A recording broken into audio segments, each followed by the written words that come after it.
కడపకు అతి సమీపంలో ఉన్న మండలాలను కడప జిల్లా నుంచి తొలగించి అన్నమయ్య జిల్లాలో విలీనం చేసేందుకు విడుదలైన గెజెట్ను రాష్ట్ర ప్రభుత్వం ఉపసంహరించుకోవాలని లేదంటే పెద్ద ఎత్తున ఉద్యమాలు చేస్తానని సిద్ధవటం చేసి నాయకులు హెచ్చరించారు.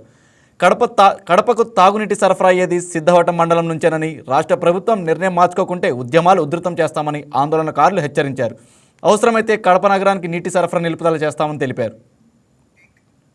మండలంలో ఉన్నటువంటి ముఖ్యంగా యువత, విద్యావంతులు, మేధావులందరం కలిసి మేము ఒక సంయుక్తంగా ఒక జేఏసీని ఏర్పాటు చేయడం జరిగింది.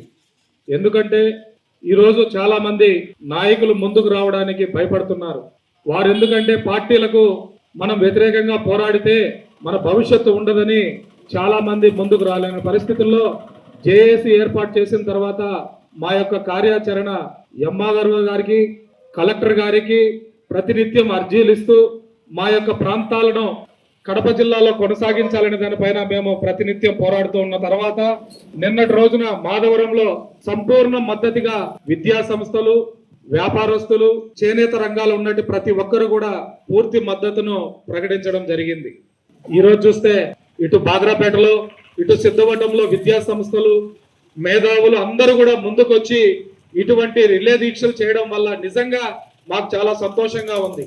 మండలంలో ఉన్న అన్ని పార్టీల పెద్దలతో అంతా ఉన్నతమైనటువంటి విద్యావంతులతో, మేధావులతో ఈ జేఏసీ పనిచేస్తుందని, మా జేఏసీకి ఎవరైనా మీ సూచనలు, సలహాలు ఇస్తే మిమ్మల్ని అందరినీ ముందు పెట్టుకొని క్షేత్రస్థాయిలో తప్పకుండా మేము పాదయాత్ర కూడా కొనసాగిస్తా ఉన్నాము. ఒంటిమిట్ట నుంచి కడప కలెక్టరేట్ వరకు మీ అందరి మద్దతు కూడా మా జేఏసీకి కావాలని చెప్పేసి మేము మద్దతు కోరడానికి కూడా ఇక్కడికి రావడం జరిగింది.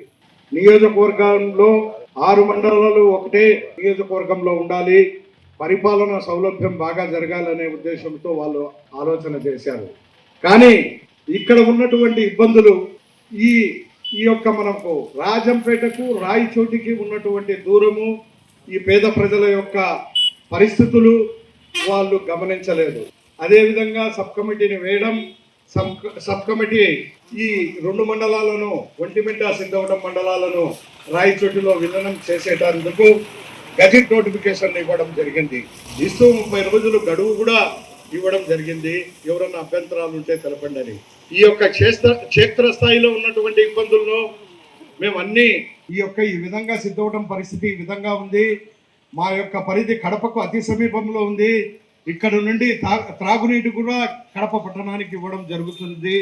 ఇది భవిష్యత్తులో పెద్ద ప్రమాదం వచ్చే అవకాశం ఉంది అని చెప్పి ఈ ఇబ్బందులను ప్రభుత్వము ఇచ్చినటువంటి గజెట్కు అభ్యంతరం తెలుపుతూ మేము మా యొక్క తెలుగుదేశం పార్టీ కడప జిల్లా అధ్యక్షుడు. హాయ్ వ్యూయర్స్, ఈ వీడియో మీకు నచ్చినట్లయితే లైక్ కొట్టి షేర్ చేసి వైకే టీవీని సబ్స్క్రైబ్ చేసుకోండి.